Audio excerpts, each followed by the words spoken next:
চাওক যেতিয়া ৰাজনীতি কৰিবলৈ আহে তেতিয়া আপোনাৰ এটা নিজৰ এটা জীৱনৰ এটা লক্ষ্য থাকে আৰু দলৰ এটা নীতি আৰু দলৰ লক্ষ্য থাকে।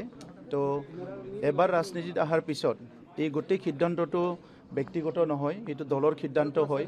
চাওক যেতিয়া ৰাজনীতি কৰিবলৈ আহে তেতিয়া আপোনাৰ এটা নিজৰ এটা জীৱনৰ এটা লক্ষ্য থাকে আৰু দলৰ এটা নীতি আৰু দলৰ লক্ষ্য থাকে। তো এবাৰ ৰাজনীতিত অহাৰ পিছত এই গোটেই সিদ্ধান্তটো ব্যক্তিগত নহয়, এইটো দলৰ সিদ্ধান্ত হয়। চাওক যেতিয়া ৰাজনীতি কৰিবলৈ আহে তেতিয়া আপোনাৰ এটা নিজৰ এটা জীৱনৰ এটা লক্ষ্য থাকে আৰু দলৰ এটা নীতি আৰু দলৰ লক্ষ্য থাকে। তো এবাৰ ৰাজনীতিত অহাৰ পিছত এই গোটেই সিদ্ধান্তটো ব্যক্তিগত নহয়, এইটো দলৰ সিদ্ধান্ত হয়।